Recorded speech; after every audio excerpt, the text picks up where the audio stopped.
So I'm joined today. So anyway, my name's Jim Prunty, and I'm the Director of Athletics at Brother Rice High School in Chicago. We're an all-boys Catholic school located on the south side of Chicago. I'm joined by one of my colleagues, Tom Lentine. Tom is the Director of Athletics at Montini Catholic in Lombard, Illinois, which is a suburb of Chicago.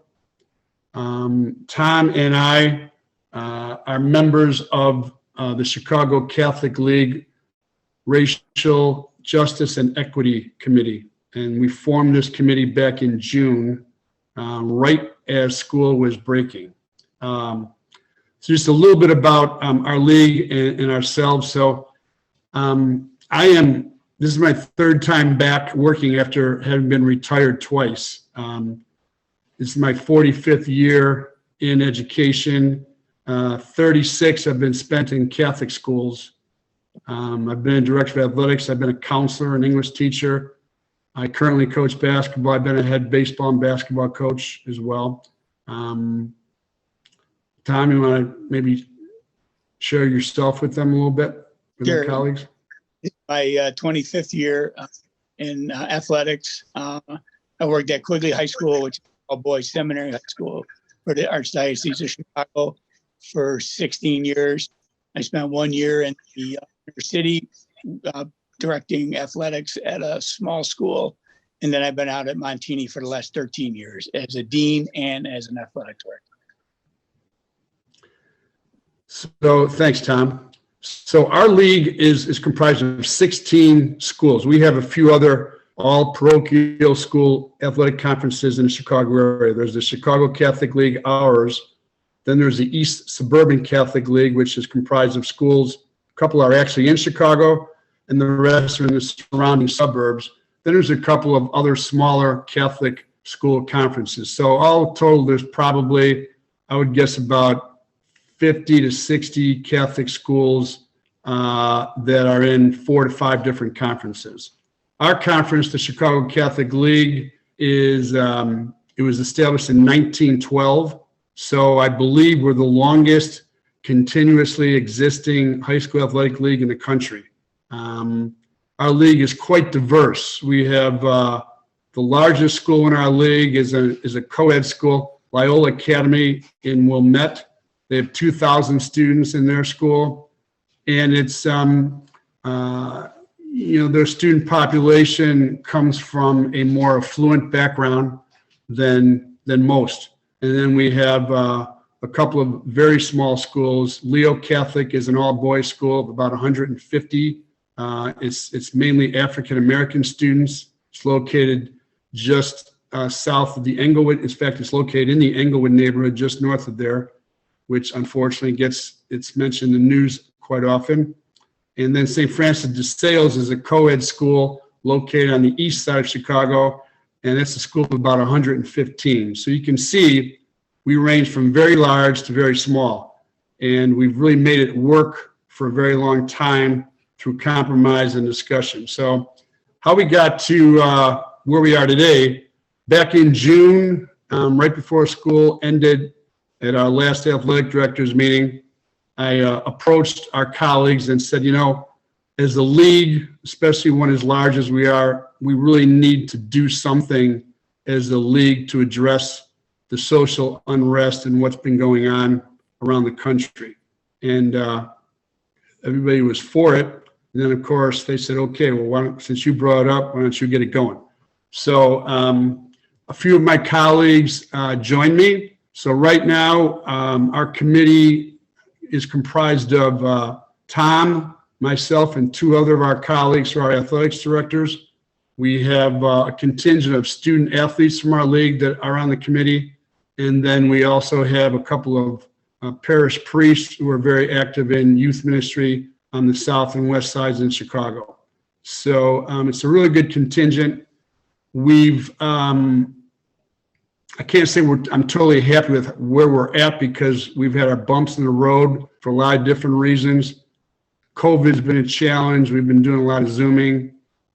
Finding the right day and time to get together with everybody has been a challenge as well. So what really, I was interested. Leo asked me to kind of spearhead this today, and I'll just start out by sharing a couple of things that we've done, and then we're going to open it up, and hopefully I'll be able to learn from some of you in terms of what you may be doing within your school community or within your conference if you're at that level yet. I know Carolyn's got some really good assets she can share with us as well. So that's kind of how we're going to go forward today. So we wanted this to be driven by the kids. We didn't want to come in as adults and say, hey, okay, we've got this problem. So here's how we think we should solve it. Here's what we think we should be stating. So we threw that out to the kids and really wanted to first, create a comfort zone where they would be at ease in terms of sharing their feelings, sharing their views on this, and then open to discussion and, providing us with some ideas. So we've really been impressed with our kids. They've done a really good job when they've been able to, connect with us. So I think the theme of our goal is really good, and I think we're heading in the right direction. But as I mentioned, we have had some bumps along the way and some pauses due to a lot of different things. So we actually have crafted a statement that we are going to propose to our principals that we read before the start of every Catholic League athletic competition this year. And basically it says, something, I'm not going to read it verbatim, but it's to the effect like the Chicago Catholic League, stands united to work towards a just and better society and experience for all. As we compete against each other on the playing fields, we work and stand with each other off the playing fields and courts to achieve this goal. So that's kind of the theme of what the statement's going to be. And when possible, we were going to have a student of color and a white student kind of read that statement together before the start of every contest. So we're waiting we have to get that to our principals. I'm going to pause for a second. Here in Illinois, we've been scurrying and hurrying would be an understatement. We just got word a week and a half ago that we can restore athletics. So we have about 4 months to get about 20 plus sports in. So we've been scampering around. So our basketball season, the Catholic League, starts tonight. We're going to be going Mondays, Wednesdays, and Fridays. So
Am I frozen or is Jim frozen? Tom, are you there? I'm here. I think Jim might be, I think he's going to retry and reconnect. Okay, cool. I thought it was just me. No, I think it was him. Oh, and he was getting to some really good stuff too. I have a question, Tom, for you, I guess already. Is Go that ahead. okay? Yeah. The statement, the league statement Correct. is that something that's like, are the kids going to take that on tour or something in terms of amplifying that? Well, once we principal's approval, it'll be read at all contests, at home, so we'll pick one probably each school to read it and then go from there. Oh, cool. Right. All right. sorry, everybody. I froze out there. I apologize for that.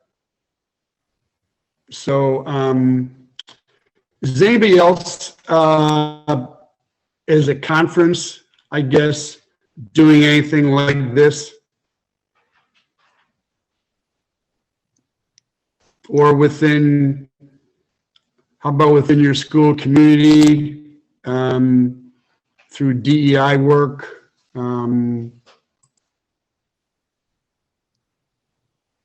No. Can anybody still hear me, first of all? Is that, anybody can still hear me? All right, perfect. Okay. So It's Carolyn. Quick, Yes. just a quick thing. I know in California, we have a sportsmanship statement, and I know a lot of leagues and schools have sportsmanship statements, and I know a lot of Catholic schools have their students have taken that and infused those statements with Catholic social teachers and Catholic tenets, and done that. And so I know that exists. right. We felt, I mean, our state association came out with an anti-hate statement sometime over the summer. And obviously that's great. We just felt, as a league made up of Catholic institutions, we wanted to, get out in front of that as well and, really kind of stand united there, particularly because, Chicago has, like a lot of major urban areas, has it's got quite a history. Lots of really good things, and then we've had our share of problems and issues as well. So we thought it was important to do that. So anyway, how about within your school community? Anybody have some things that have been working that possibly could be transferred to like a conference-wide effort?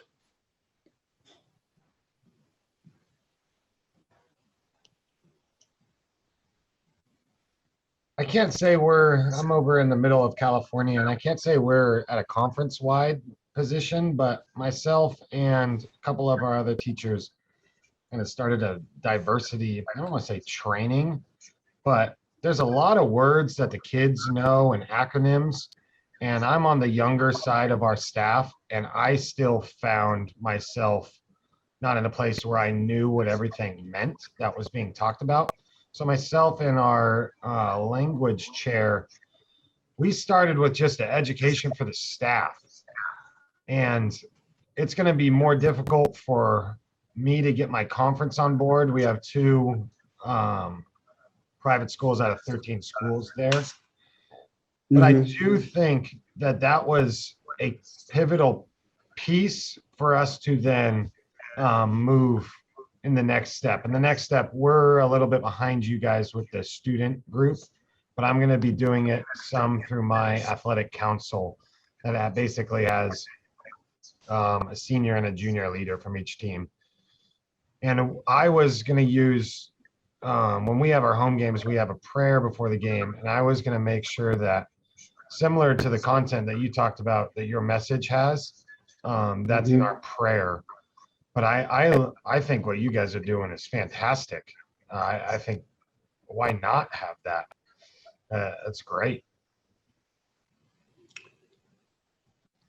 Well, we have the luxury of being, again, all Catholic schools within our league. So, that gives us a little bit of a leg up. Although, and just within, we have had challenges. And I'm sorry, I'm frozen again. Nope.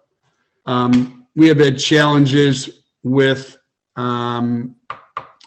it hasn't been enthusiastically received by every school in our league. There hasn't been anybody who's not on board with it. It just is that I think there's some reservations on some members' parts due to the community they serve and being sensitive to not sending what could be perceived the wrong message. And I'm not sure how anything connected with this would be the wrong message, but that's one of the challenges I know some of our schools have. Like even within our community here at Brother Rice, as I said, we're located on the south side of Chicago. Our student population is about 65% white and about 35% student of colors. And within our white population, we have a huge number of policemen, firemen, law enforcement officials. So it's a slippery slope at times for schools like ours to navigate. And that's, what we struggle with a little bit as well with our mission. I believe that holds some of our other schools back from maybe being as engaged as we'd like to see them be. So, and if anybody has a situation like that,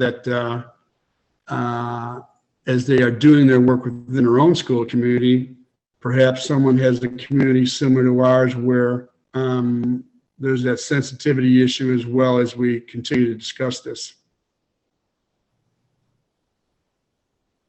Hi, Jim. Vincent Osco, Bosco Tech, Rosemead, California, in Southern California. I think what you're bringing up is terrific. No, we haven't discussed that as an association.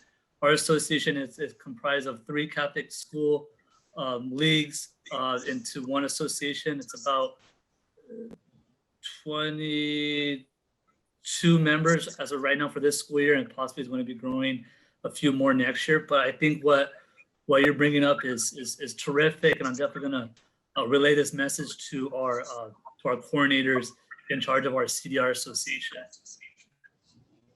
Okay. Hey, Jim, I'll jump in here. This is Michael Pulowski. I'm the director of athletics at St. Francis High School in Northern California. Began my coaching career at Brother Rice 30 years ago. So thanks for being here, Jim. Oh, that's right. Yeah. Absolutely. Long time ago. Just a couple things. As a league, our athletic directors went through a workshop through Positive Coaching Alliance called Sports Combattle Racism. And it was really good. Julian, our commissioner's on the call here, but we did that as all league ADs back in November. And then Brian Eagleson, who's on this call too, is at one of our other schools here in Northern California. We partnered up and our coaches did a workshop, the same workshop for all of our coaches. And we had 130, 140 coaches on the call going through that workshop, trying to give our coaches just some, education pieces and some tools to kind of take back to their teams. I would say that's kind of the biggest thing with our coaches is just, really feeling passionate about the work and really feeling passionate about the platform we have as coaches to really address this and make a difference, but sometimes feeling like we don't have the tools to have the right conversations and the right things to say. So his workshop was good for that. I think anytime we can have the conversation is really good with people and just trying to share resources. We've read a couple books. We did a couple book studies this past year. We brought our coaches in to watch a movie that Dwayne Wade and Grant Hill, I think it was Dwayne Wade and Grant Hill produced about the black crew team out of Chicago.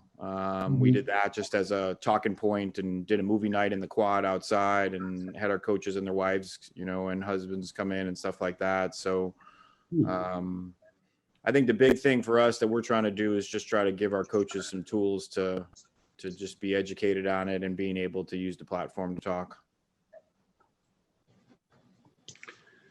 Thanks, Mike. Yeah, that's helpful. Could you share that information about the workshop in the chat room?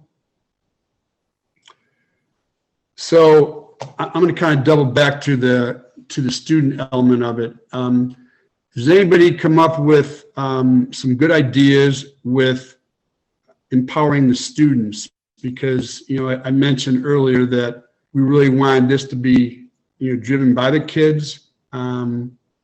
So anybody had success with, even within their school community, within their groups there, their work there, that, something went off where the kids really jumped on a couple ideas that they kind of ran with.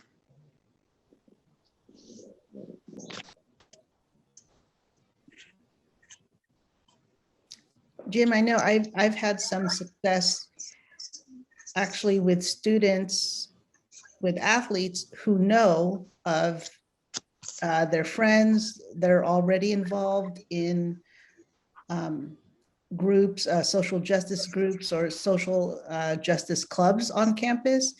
And a lot of times on our campuses, it's also campus ministry, right, that are involved in those social groups. So I just kind of bugged the athletes to get their friends involved. And because usually on our campus, it was, you had to pick one or the other, right? You couldn't, because sports really is time consuming. And so there were the kids who were involved in a lot of the campus ministry stuff, and their friends were athletes. So we kind of expanded that and tried to really connect that.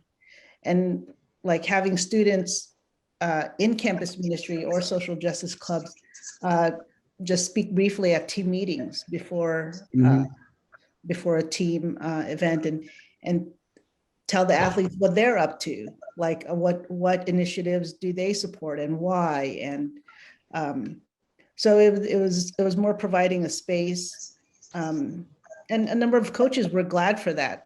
So just before practice time, or they just gather for 10 or 15 minutes, and we thought that was helpful.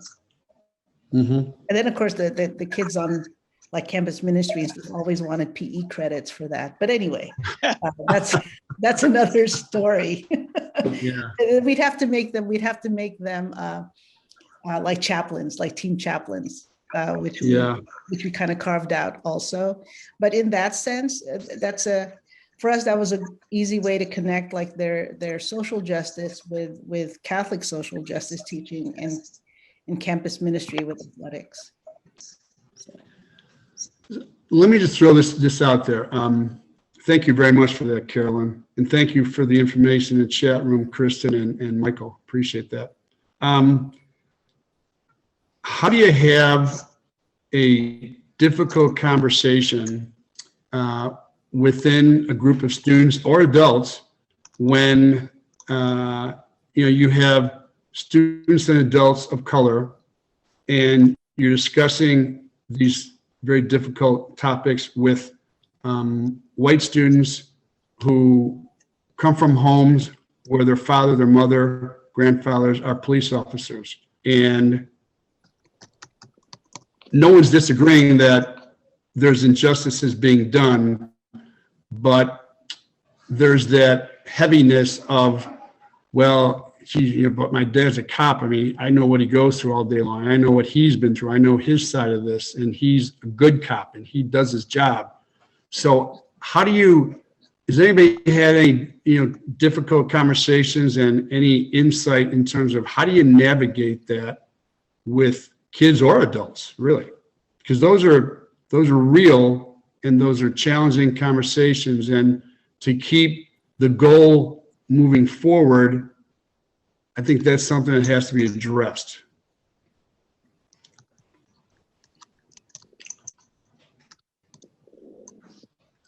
I don't want to put Anthony on the spot. I see Anthony there. Kristen, go ahead. Yeah, thank you, Kristen. Hi, Jim. Hi, everyone. I'm Kristen Sheehan, and I'm Play Like a Champion Today's program director. If you're not familiar with our work, we are a coach education and consultancy program working with youth in Catholic high schools, youth leagues in Catholic high schools, not exclusively with Catholic high schools, but most of our partners are Catholic. And so a couple of things to address regarding talking with the athletes. We use a process, and we teach our partner coaches a process called peace circles. And it's has a very deliberate way of allowing each person voice. And there are different rules in the peace circle: to use I statements, to listen wholeheartedly with full attention, to speak leanly so that everyone in the circle has a chance, You have an object that the person who is speaking holds that's meaningful to the group. So the group chooses their object. And so I'll post in the chat here when I'm done talking, a link to that for you to use with your athletes. It's a restorative justice technique, and it's really pretty straightforward and direct to use. Also, I would like to invite you all. We are in the midst of a 3-part webinar series on racism, and I posted a link to that in the chat. The first, and it flowed with 3 parts of, number 1 was listen, where we listened deeply and attentively and compassionately to different stories of racism. Part 2 was educate, where we were educated on terminology of racism. And part 3 is this Wednesday, and we're going to talk about action. What can we actively do to eradicate racism at 2 levels, both personally and organizationally? And so, you know, the timing is really great. We're going to have that conversation where we come together and doing what we're doing here today. And then we'll have an action list following that I'd be happy to send to Leo and Carolyn, and you guys can circulate it to the whole group so you can see. If you're able to attend, wonderful. If you're not, you can see the action items that we've come up with. And we'll have action items at both youth and high school levels. So most of the people here are from high school. So this could also be an opportunity for you as a high school leader to share this with your elementary schools in the area so that you could take a lead in helping that league, you know, the youth league, to address racism as well. People on our panel, Anthony Thomas, he's got his hand raised, and I'm gonna ask him to go ahead and unmute in a second.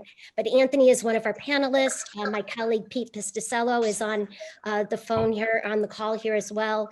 We also have the director of the Orlando Catholic Youth Diocese League for the Catholic Youth League, and he's Latinx. Ray Rodriguez is part of the committee. And we have Joyce Jones, who is the Director of Racial Harmony for the Archdiocese of St. Louis. A really model office. It's part of the social justice department in the Archdiocese, but very specifically designed for racial harmony. She is purely about education and educating the schools in the diocese. So I hope some of you might join us, and I appreciate so much what you're doing in Chicago with the Catholic League. It's taking the lead and having the conversation about what we can do, because we can sit around and talk about it, but the key really is action. And so this webinar on Wednesday, we're looking forward to it. Kristen, thank you very much. That's quite helpful. I've noted that. I'm going to share that with my colleagues. We, unfortunately, Mondays, Wednesdays, Fridays, we're pretty tied up right now, but will that be something we could go back to on the website and view? Yes, in fact, Pete just sent out to all of our registrants this morning the video of the previous 2 webinars, and we will also record this 3rd one. And I would have to say, you know, from this Catholic League, it's really a unique faith-based opportunity to address the moral responsibility we have as Catholic educators to bring an end to racism within our own ranks and as a country. Yes, for sure. Hey, Jim. Hey, Jim. Hey, Anthony. Good to see you again. For Good to those who see don't you know also. me, thank you. Those of you who don't know me, I'm Anthony Thomas. I am the co-founder and now president-elect of the National Organization for Minority Athletic Directors. I am the director of athletics at Francis Parker School here in San Diego. And I think Kristen gave me this term, but I'm a thought leader for Play Like a Champion. And so, Jim, I wanted to directly address the issue that you brought up, because we had a similar issue here right on the campus here at Parker. And that is, in one, I will tell everyone that you really have to know the culture of your school to be able to do these type of things. But we had a teacher here on campus who put up a Blue Lives Matter flag in their classroom. And, and I have a sister and a cousin who are police officers. So I know this teacher, she's really a lovely person. But she was not aware of the impact that her doing that was having on her students, and specifically students of color, some who came to me and were bringing up the issues that they had with that flag. And so I took it upon myself to go have a discussion with her. And can I just say that, when I started doing this work, and I even did a workshop with Kristen where we're calling it Uncomfortable Conversations. But now that I've gone through, especially this year, I will have to tell you that I don't necessarily use uncomfortable anymore, because it's only uncomfortable for those who don't want to have the conversation. For those of us who want to have the conversation, it is completely not comfortable. It's very comfortable. So Right. those who don't want to have the conversation, yes, it's very much uncomfortable. And I'm hoping that we can move people to wanting to have the conversation. But in this particular instance, she at first did not want to have the conversation. She was defensive. I tried to explain to her that, one, I understand her wanting to support her family member who was a law enforcement officer.